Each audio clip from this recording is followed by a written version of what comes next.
This week in Pediatric Oncology, the podcast exploring hot topics and exciting advances in childhood cancer. TWiPO is produced by Solving Kids Cancer, nonprofits located in New York and London dedicated to improving research and supporting families, because every kid deserves to grow up. Subscribe to TWiPO through your favorite podcast platform. This week in Pediatric Oncology, the podcast about new advances for childhood cancer. Hi, everybody. Welcome to episode number 94, recorded on January 21st, 2022. I'm your co-host, Tim Cripe from Nationwide Children's Hospital here in Columbus, Ohio, affiliated with The Ohio State University. And I'm here with my co-host, Brenda Weigel from the University of Minnesota. Welcome, Brenda. Hi, Tim. Pleasure to be here. And we have a special guest with us today from St. Jude Children's Research Hospital, recently retired from there, Wayne Furman. Thank you for being here, Dr. Furman, and welcome. It's my honor to be here. Thank you very much for having me. So Dr. Furman, as I mentioned, was a member in the Department of Oncology at St. Jude until about a month ago or so, and a full professor of pediatrics at the University of Tennessee.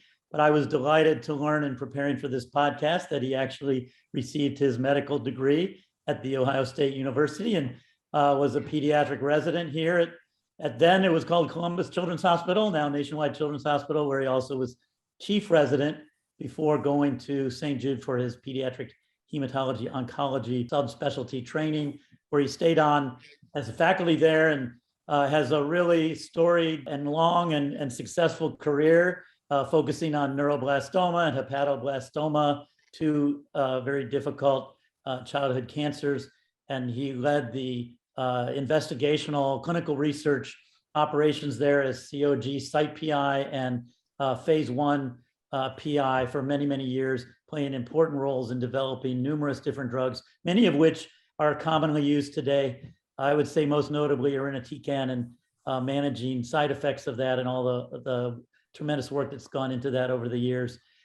Today, we wanted to talk mainly about his most recent work involving the anti-GD2 antibody and particularly the paper that he published in the Journal of Oncology not too long ago about improving outcomes in children with high-risk neuroblastoma with immunotherapy, a phase 2 trial. So Wayne, why don't you first tell us sort of how that trial, the concept of that trial came about, or a little bit of the history of it? Sure. Many of you know that Dr. Yu and her numerous colleagues highlighted a randomized trial using an anti-diacylganglioside, anti-GD2, that we all abbreviate for obvious reasons.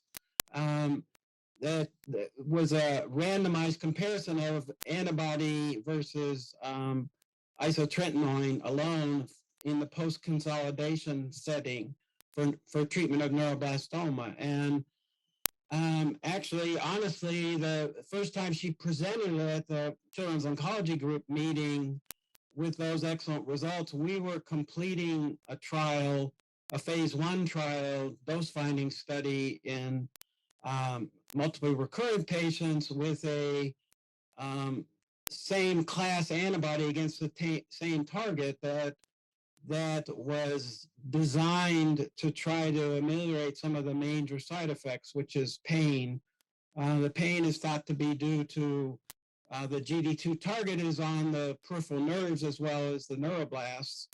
And when the antibody binds, complement is activated and it causes pain. So the main problem with this whole class of agents is the pain. And to give it, you basically start the kids on narcotic infusion and turn it up until they're comfortable. And the good part is that side effect goes away immediately, practically, as soon as the antibody's finished. So, but anyway, her results were published, and I basically sidebarred her and said, okay, what do we do next? And the conversation said, why not use it with chemotherapy?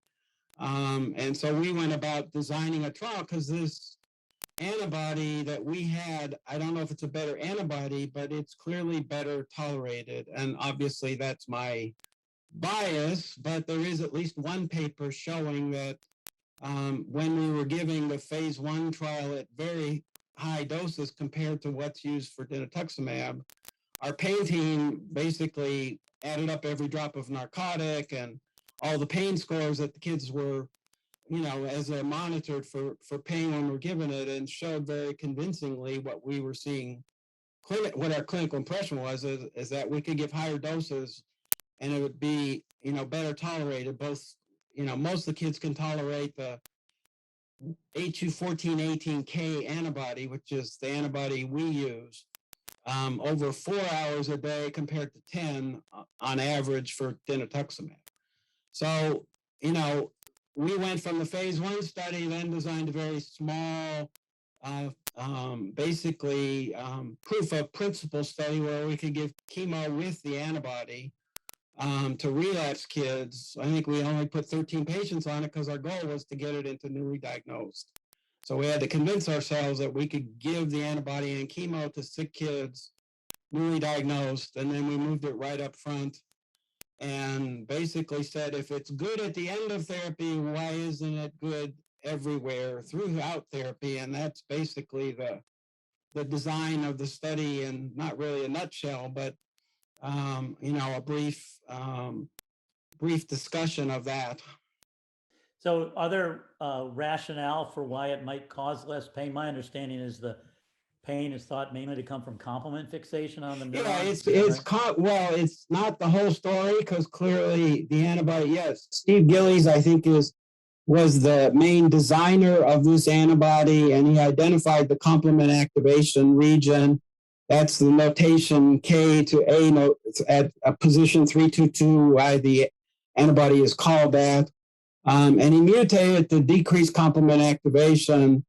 And, there's a nice study, again, in rats to show that it does do that. But it's clear that is clearly not the whole story, because we still needed narcotics, just less of it, and they could give more antibody at a shorter time period. The A214 is also humanized, because the dinutuximab is, what I didn't mention, is chimeric, so a good piece of that is mouse, so there's significant infusion reactions, and that's basically the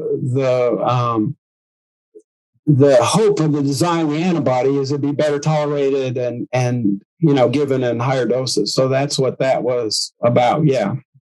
And when the higher doses, if I understood some of the data, that is, the higher doses may be important because of higher peak exposure levels. There may be some connection to early response with those higher peak levels of the end. So is that kind of what was driving you to kind of want to shorten the time with higher doses? Well, no. I mean, when we designed the study, again, I'm not a rat doctor or a mouse doctor, but I asked everybody I could find about what's the right dose. And the bottom line, Alice Yu, Paul Sondel, Rupert Hengretner, others, what's the right dose? And everybody said, I have no idea, but probably more is better. And so, empirically, the single drug phase 1 study, the tolerated dose was 60 milligrams per meter squared. So we picked a dose of 40, just to be sure we were going to give it in newly diagnosed patients. We probably could give a little bit more, at least at our center, if this was going to go sort of nationwide, because there's clearly a learning curve to giving this antibody, or this class of antibodies. Good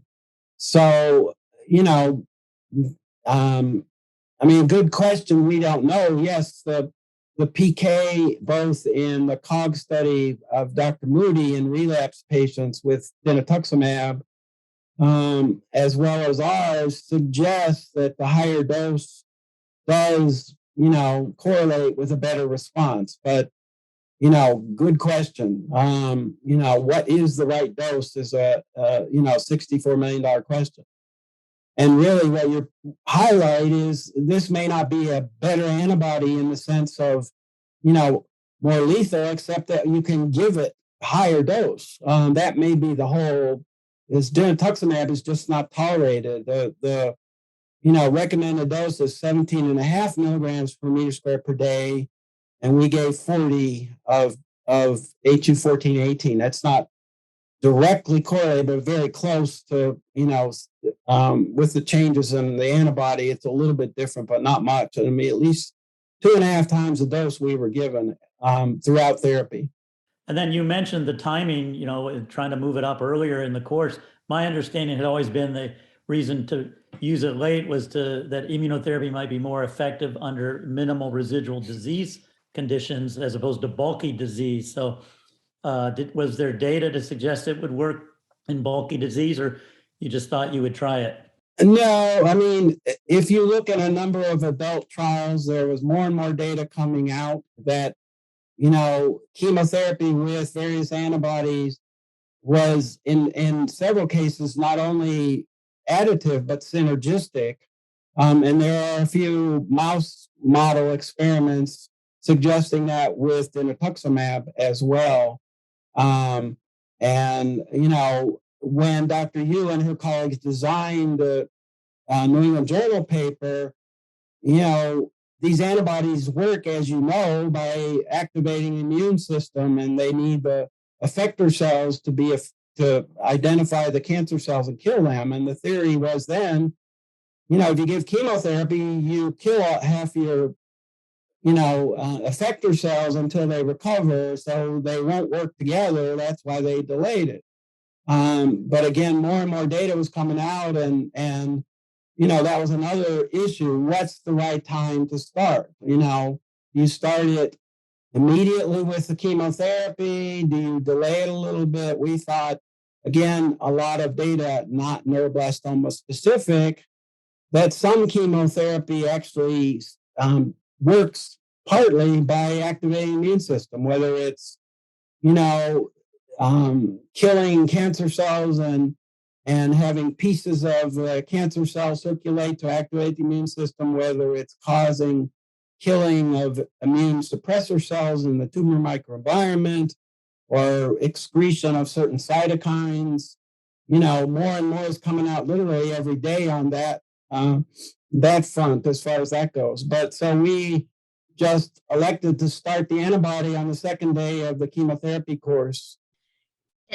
Edwin, I noticed too that the chemotherapy backbone, and then there was sort of the consolidation with autologous transplant, was certainly and appropriately kind of standard dose, because what you were trying to say is, was it tolerated to give the antibody with this chemotherapy?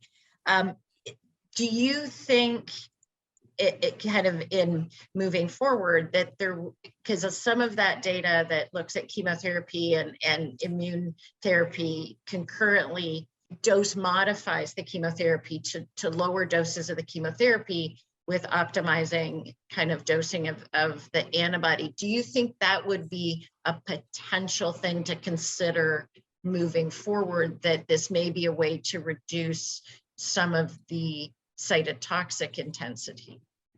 I think that's a long way forward, and I would not suggest doing that in a relatively rare disease like neuroblastoma. I mean, our goal was basically proof of principle. Does adding the antibody to, what you point out is we use the last high-risk neuroblastoma protocol induction therapy as the backbone, 0532, which was published, I think, in 2019 in JAMA by Dr. Park. We used that identical dose chemotherapy. What you're pointing out is that there's a lot of data in animal models as well as some adult cancers where, a lower sort of metronomic dosing or other things is more immune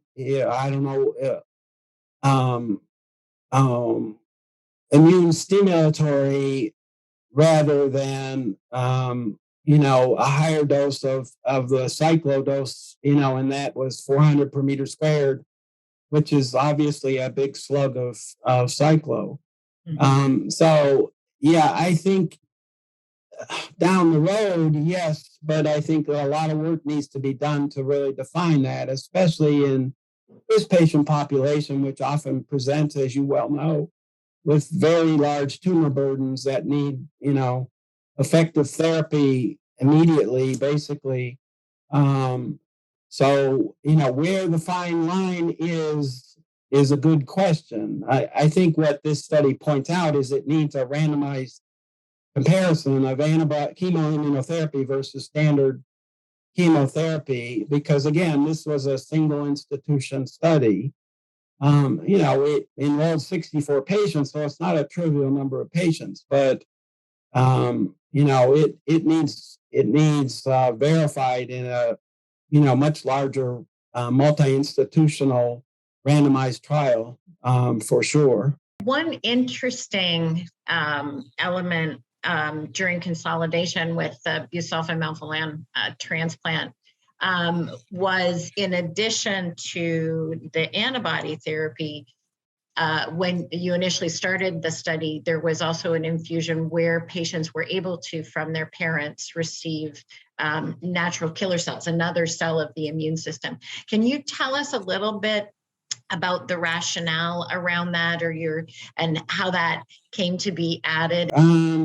Again, from a lot of animal experiments, the major effector cell, the cell that kills the cancer after the antibody binds, is thought to be NK cells. There's a little bit of effect with granulocytes and others, but the NK cells are thought to be the major effector cell.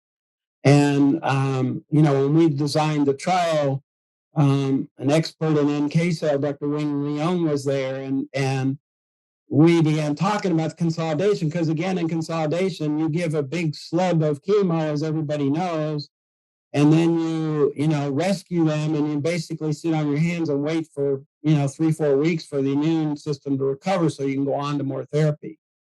And we knew the antibody does not suppress the immune system.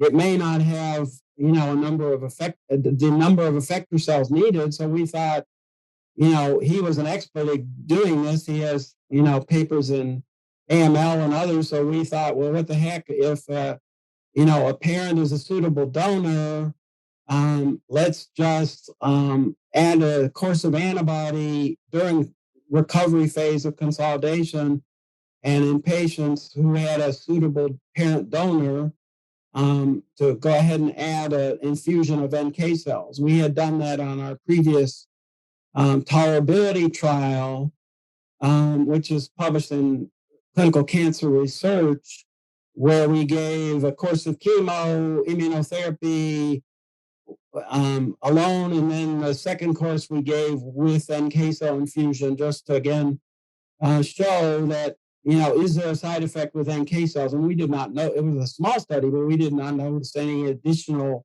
toxicity to NK cells. So it really was designed as a tolerability. And so we, gave a cadre of patients 25 milligrams per meter squared, and then 40 where we were given, just to show that, yes, it could be done. Again, the study it wasn't designed at all to measure efficacy. So the only way to get at that would be, again, to design a study to ask that specific question. It might be statistically unfair, but were there any trends or hints? Yeah, we were hoping, you're right, but no, there were not. We could not discern any difference whatsoever. So it was disappointing, because yes, but again, you're talking about, a rare, relatively, not for pediatric oncologists, but compared to our adult colleagues, it's a fairly rare patient group. And, to get a lot of patients to do some of these nuanced studies would be considerably challenging. I don't think we've had you actually describe the results of the study yet. So your title says improved outcomes. So can you tell us what the outcomes were and why you think they were improved, or what's your history? Well, the initial study we designed to look at the early response. the COG did a pilot study to 0532, and they looked at response after the first 2 courses of chemotherapy. And so we initially said, well, if this is going to work, we should see, an early response after 2 courses improved. And if it's not, then it's not worth the effort. So we designed the study to ask if we could improve by at least 20-25% the objective response rate, PR or greater, after the first 2 courses. And, we were, quite frankly, flabbergasted by the responses. They were, in the first cadre, double what the publication was for the pilot. And, the pilot response of 40%, PRs or better after the first 2 courses was mirrored in the JAMA report of Dr. Park of, I think it was 39%. And we, our final result, we saw 2/3 of patients have a PR. But when we saw those early responses, early responses, we hope correlates with event-free survival. But, I don't need to tell this audience, if the early response doesn't cause more cures, then who the heck cares, honestly. So once we got that early, the gratifying response, we amended the study to accrue more to get a better estimate of outcome. And our 3-year event-free survival was nearly, I think it was 73.7%, which compares to any of the high-risk studies in the 50% range, even in, and again, that outcome includes every patient. If you look through the nuances of the neuroblastoma papers, many of the outcomes don't start till randomization, it starts later. So the other thing that we did not see is nobody progressed during induction. Nobody. 0 out of 64 progressed during the first 6 courses of therapy.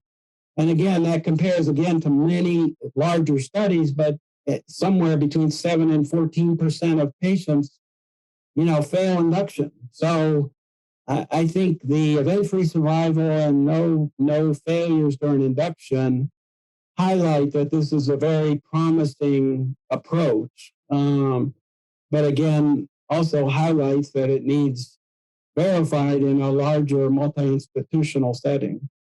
And thank you for summarizing, as you said, Wayne, really promising results and encouraging, and certainly it really does suggest that this approach is worth considering for further evaluation. Was there anything unexpected that occurred during this study that I think that the outcomes are what you hoped you would show, is that it was well tolerated and that there's potential for real benefit. But anything surprising or things that you didn't expect that occurred? No, we stopped the, I guess the only thing I might mention is we stopped giving the additional course in consolidation because a patient or two had, severe, what is the latest lingo, SOS syndrome. They basically, had multi-organ failure post-transplant, which again has been described as a side effect of myeloablative chemotherapy alone. And, we only saw, one patient did expire of that. And we thought this was not the major problem with the study. We weren't going to take a chance. So we, stopped that. We did all kinds of, as best we could, to discern if it was antibody, if it was related to NK cells. Could not discern that, but thought that, the best, we should just stop that. So I think it's the last 17, 18 patients did not get that, what we termed experimental, therapy post-consolidation. That's really the only thing that's surprising. The antibodies do have effects on your, ability of your pupil to accommodate, and some of the, but at St. Jude, we're, fortunate we have ophthalmology on staff. They looked at all these kids. Some of them needed some sunglasses. Once the antibody was done, they usually recovered. But that's been described before, both, with all the dinutuximab for sure. It, wasn't unexpected as you asked that question. I think the only thing that was unexpected would be, one or two kids that had that, reaction post consolidation. And as you said, with an abundance of caution, Yeah. in a tolerability study, it certainly makes sense. But as you said, that has been described with autologous transplant in this patient population. So hard to know, but certainly an abundance of caution to do so. And Wayne, can you comment as well? Sort of the post-consolidation phase was very standard from what Except for dose. Except for dose. And that was, I wanted to ask if you could highlight if there were things that were different in that post-consolidation phase. So we used identical doses of GM-CSF, interleukin-2, and isotretinoin as Dr. Yu's New England Journal paper report, and what now is standard of care in these kids. The only difference was we substituted dinutuximab with HU14/18K. And again, the dose of dinutuximab is 17.5, and we gave 40 throughout. So that's what was different. What you do highlight, and I might just clarify, is during induction, we gave GM-CSF post-chemotherapy, both for its ability to ameliorate febrile neutropenia, but also, as you are both aware, there's some reports showing GM enhances ADCC, so we thought we would use that. And we also used low-dose IL-2, sub-Q 1 million units per meter squared every other day for like 6 doses. And, kids may have gotten a few extra admissions for febrile neutropenia with the IL-2 injection, but we saw no problem. As you may be familiar, the IL-2 has been taken out because the European group had done a randomized study. And again, I think that's a $64 million question too, is I think some IL-2 probably does enhance ADCC and NK cell, but what's the right dose? Again, we didn't design this study to ask that question for sure. It does affect the, I think it's the Treg cells from the PSYOP group that suggests that it enhances those, which would suppress the immune system. And that's why currently it's been taken out of the COG.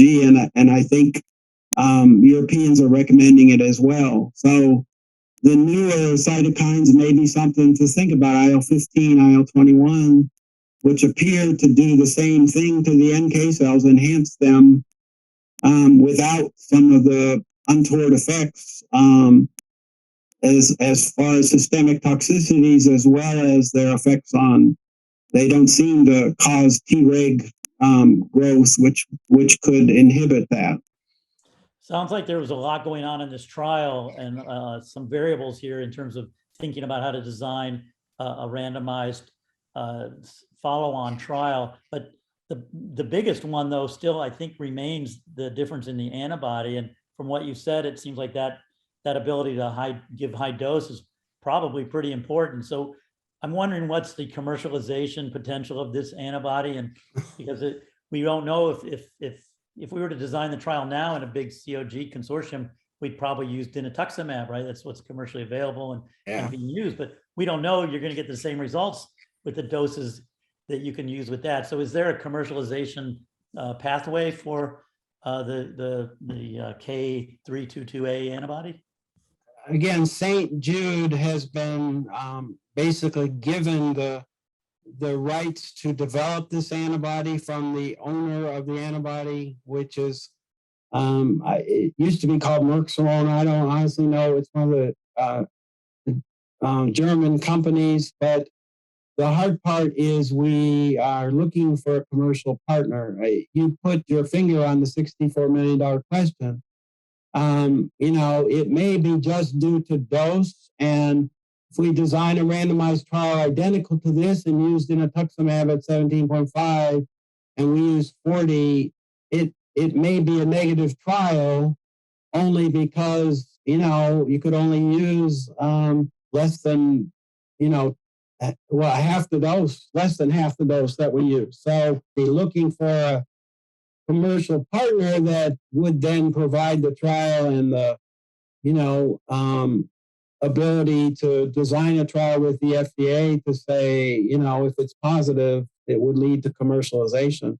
As this audience knows, there's probably at most 400 new high-risk patients a year in the U.S. That would potentially benefit from this approach. And that does not make a lot of money for big pharma at 400 patients a year. And so that's a real conundrum. When you also highlight some of the importance of, some of the tough questions around bringing some of these new agents forward, especially when you're looking at, comparing potentially less side effects with potentially gain and improvement in outcome in a very small patient population. There are major challenges in the field. And so I recognize the importance, but also I think you just summed up a lot of the challenges in the pediatric oncology drug development world. So appreciate that. We are coming up on sort of our final few minutes, and I wanted to ask, Dr. Wayne Furman, if you have any final key points you want to highlight, or if Dr. Tim Cripe has any final comments or questions.